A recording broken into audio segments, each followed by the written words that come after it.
Olu lusasazo lwendaba lusiza ngqo kwikomkhulu le-SABC e-Auckland Park eGauteng nazo ziphambili ngokuhlwanje. Throughout his life, Comrade Sam Nujoma exhibited the traits of a man driven by purpose and called by destiny. Ugqirha Sam Nujoma owayengumongameli wokuqala wedemokhrasi eNamibia ukhahlelwe njengenkokheli eyayizinikele ekukhululweni kwabemi baseNamibia kwinkonzo yomngcwabo wakhe eWindhoek namhlanje. Umndeni sisonke asikho esimeni esiright okwamanje siphatheka kabuhlungu kakhulu. Usapho lwasetyhino neminyaka engama-60 nomkeni ezikhukhula eThekwini lusahlele ethembeni lokuba useza kufumaneka umzimba wakhe.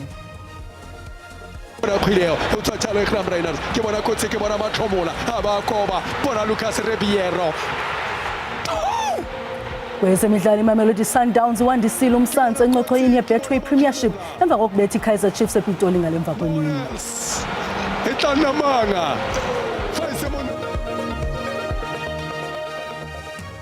Malwena makhaya khongozela novimba esinilungiselele wona ngokuhlwanje.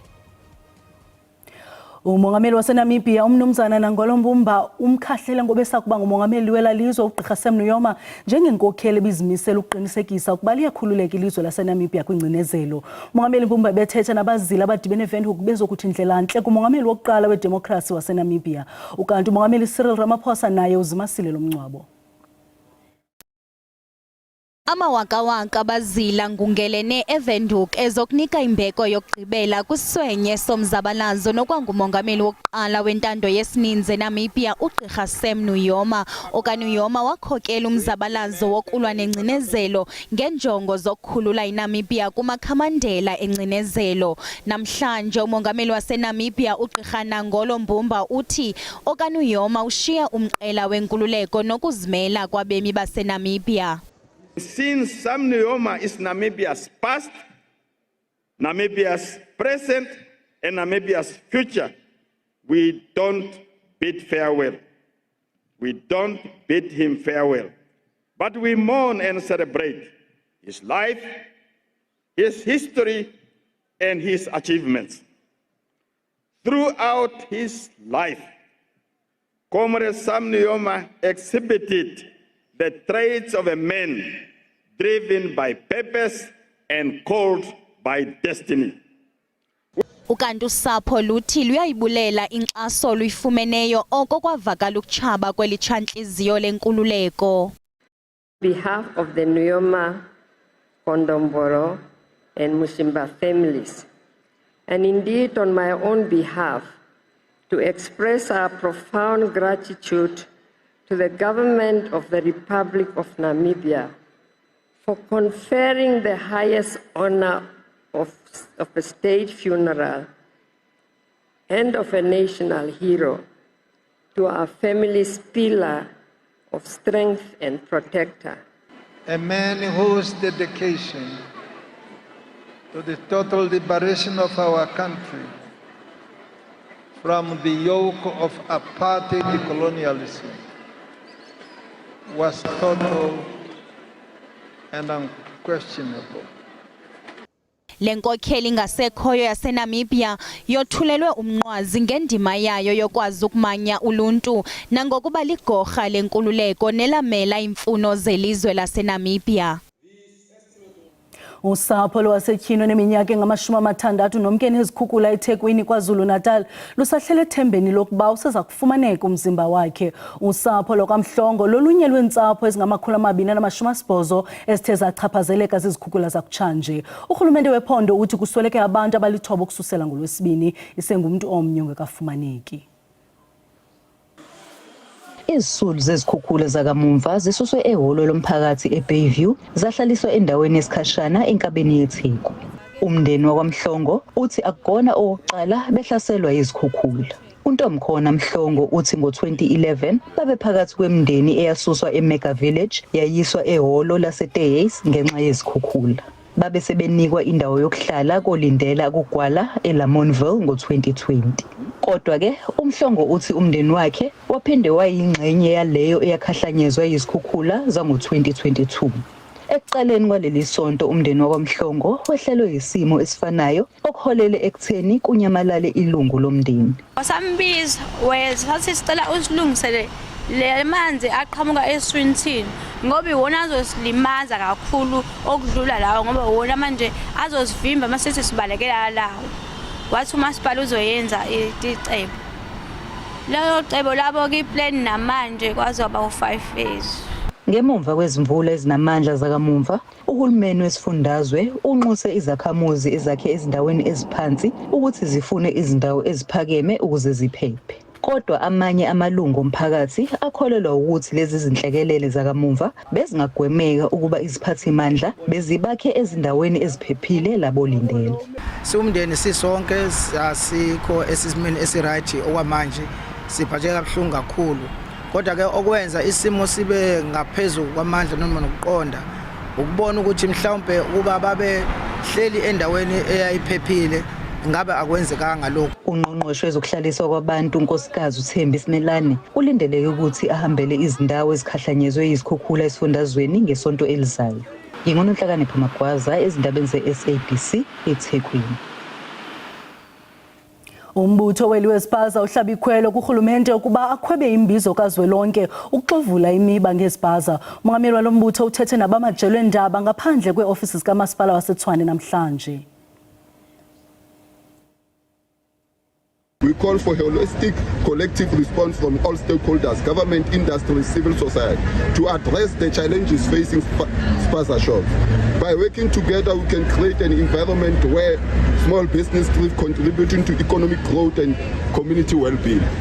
Lombutho uthi lembizo kumele idibanise phansi kophahla olunye bonke ababandakanyekayo kwinqubo yobhaliso lweziphaza.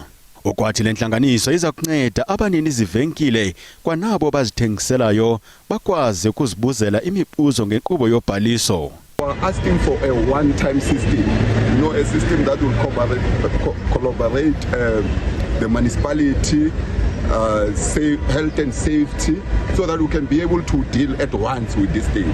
Because remember, the barrier for us to not meet the direct time is that you have to go to this office. From this office, you go to this office. And remember, you are not the only one. And then how many licensing institutions do we have in South Africa? Umda wokubhaliswa ngokusesikweni kweziphaza uphelelwe izolo kanti ke umphathiswa uhulumende ngobambiswano uvele enkosini Hlabisa ugxininise ngelithi awusayi kuphinde wandiswe lo mda.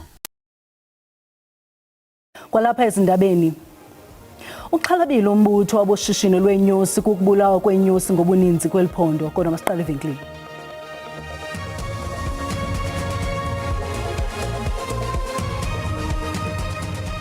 Sinamkele kwakhona kwiindaba zelijelo uyakwazi ukubukela izindaba kwijelo leYouTube uthi SABC indaba zesiXhosa ukanti xa ubukele sicela ucofe ulike ze ukuba ukamcofa usubscribe sibongoza wenze njalo kwinqaku lokuqala sithe. Umongameli waseNamibia uMnumzana Nangolo Mbumba umkhahlelo besakuba ngumongameli welalizwe uGqirha Sam Nujoma njengenkokheli ebizimisela ukuqinisekisa ukuba liyakhululeka ilizwe laseNamibia kwingcinezelo. Umongameli Mbumba bethetha nabazili abadibene eWindhoek bezokuthi indlela entle kumongameli wokuqala wedemokhrasi waseNamibia. Ukanti umongameli Cyril Ramaphosa naye uzimasile lomncwabo. Ubrigadier olijoni lomkhosi wokhuselo welu SANDF njengele Joseph Kunte Manyatsa unchazwe njengentsika yethemba nobezinikele kangangoko ekukhonzeni isizwe. Manyatsa usweleke ngomhla we-17 kaJanuwari emva kwengula emfutshane. Ukusweleka kwakhe kuza ngexesha ezayokutyalwa eCuba kule nyanga kaMatshi. Ubrigadier njengele Joseph Kunte Manyatsa wazibandakanya nomkhosi wokhuselo weli iSANDF ngo-1992 wethulelwe umnqwazi ngamava negalelo lakhe belimandla nezamenza wathweswa ngamawonga ahlukileyo. Abahlobo nosapho bazityanda igila ngelithi eneneni baphulukene nesitiyakazi besiyokoyoko ziziqhamo zothando nenhlonipho nebesizinze emthonjeni wethemba nomzilozela imfundiso. He didn't abuse his rank. He respected me and we loved each other. We were really connected and in love. He was very loyal to his family. He would never sacrifice his character for anyone. regardless, let it be for money, good times or whatever. But as long as he's thinking about his family, he will always come home. Kananjalo abakhule naye bambabaze njengendoda ebinesimilo izijula ijaco emsebenzini wayo kambeke eliqhula eliphilisana nabantu ngokuthethe. He was a full embodiment of military professionalism. He had a significant impact on my life and the lives of those around him. He was a loving person, full of life, and was dedicated to his work and family. He was also full of jokes. Logama ababesebenza naye bamnqine njengegorha nethandazwe. He never let his rank to distance him from his comrades in arms. His leadership was built on mutual respect rather than that of authority. Ukanti ke uManyanza ushiya ngasemva unkosikazi wakhe nabantwana bakhe abathathu namhlanje ubekwe kwikhaya lakhe lokugqibela eBotshabelo. Ijoni ebelineminyaka i-42 Sergeant William Eddie Kohler ungcwatyiwe namhlanje kwikhaya lakhe eliseLoterwater eMpuma Koloni. Umfebe phakathi kwamajoni ali-14 abulewe kwimpuma ye-DRC ngoJanuwari kulo nyaka. Usapho, abahlobo kunye noogxa bakhe bamchaze njengomntu obelukhathalela usapho obesoloko ezimisela ukolula isandla kwabadingayo.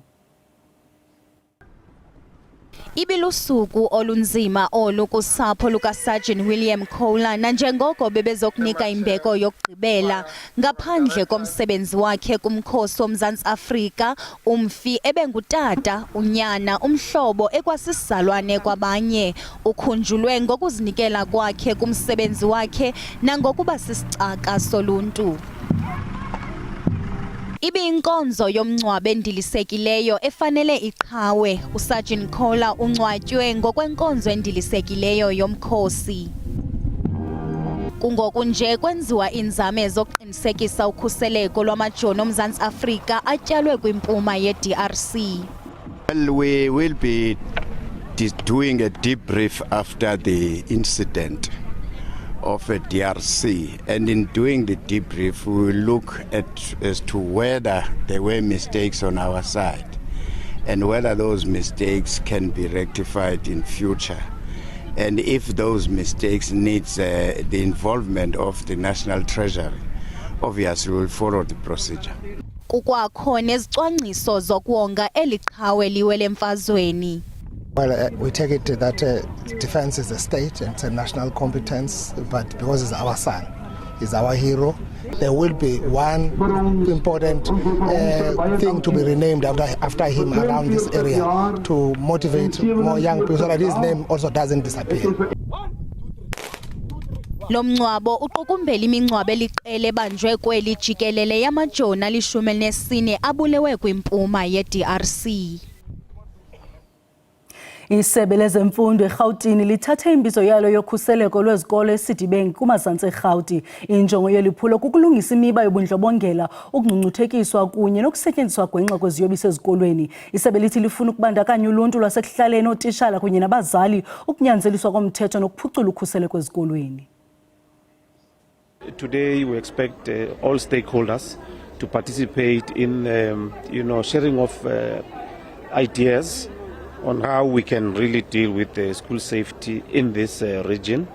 As we have indicated that we have challenges in this region, and like as we have started, in November in Johannesburg, we moved to Ekurhuleni, we also moved to Tshwane, last week we were in West Rand. This is our final session of Imbizo. From here we'll be consolidating ideas that we might have received from our stakeholders, including parents, learners, NGOs that are operating in the safety environment, just to understand on how we're going to be moving forward from here. We brought the community safety, we have the police, we have patrollers, we have all those that are in the security sector, so that they can hear some of the things that are happening in these areas. There's a commitment from the police to work with us. Nanjengoko lusondela usuku lokuvalwa lokutshintshwa kwamakhadi okurhola isibonelelo sikarhulumente Postbank, urhulumente ubongoza abaxhamli ukuba basebenzise eli xesha longezelweyo. Ibiyimityangambo yemigca ngaphandle kwevenkile yakwaShoprite ePolokwane, nalapha abaxhamli besibonelelo sikaSASSA bebeyokwenza amakhadi amatsha phambi kosuku lokuvala umhla wama-20 kule imiyo. Abanye babaxhamli besibonelelo sikarhulumente ePolokwane eLimpopo bavakalisa imbono ezahlukeneyo malunga nokutshintshwa kwamakhadi agold kaSASSA ukuya kumakhadi amnyama ePostbank. Kudala ke besihla besenyuka kwinzame zokutshintsha amakhadi abo phambi kosuku lokuvala. Kukwakho ke nezikhalazo zokuba le nkqubo iyacotha. Kwiveki ephelileyo bendilapha andiboni inkqubela phambili kwaye akukho mntu usincedayo. Le migca mide oko silapha kwakwiveki ephelileyo kwaye kunyanzelekile ukuba ndibuyele emsebenzini. Le migca iyasilibazisa.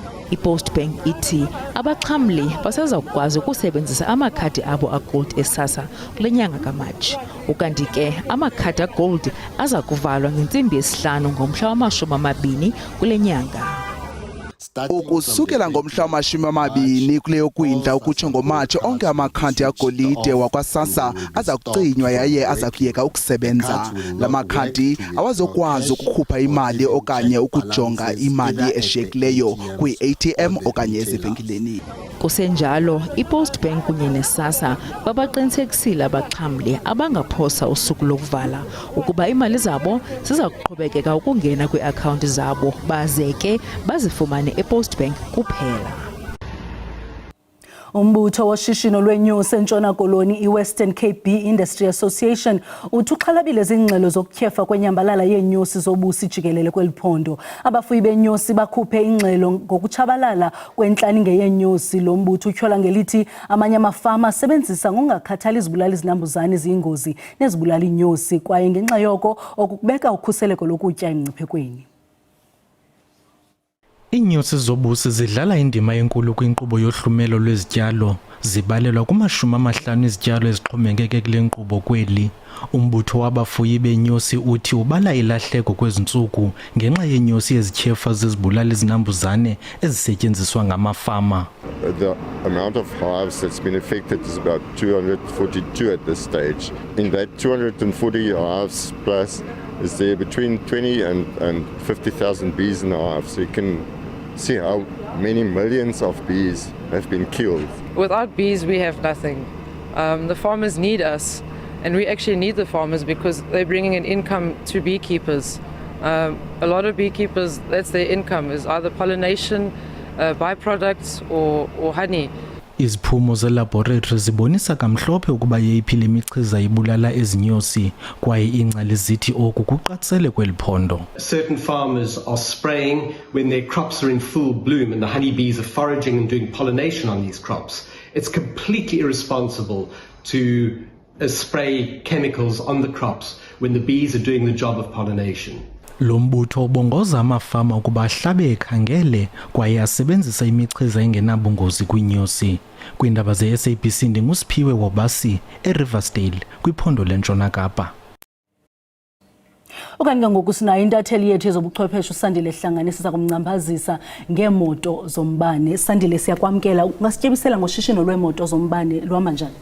I-manufacturers okanye i-car manufacturers okanye ezi company zenza ezimoto zombane sithetha ngazo namhlanje ziwahlisile amaxabiso wezimoto ngenxa yokokuba bazama ukukhuthaza abantu uba mabathenge ezimoto zombane. Okwesibini ke uzawuthi wakuyithenga le moto yombane uzawutshaja mahala, awuzubhatala ukutshaja. Izawuthetha into ethi loo nto leyo ke kula maxabiso wepetrol siwaziyo ukuthi yaxhomile, awuzuphinde wena uyithenge ipetrol.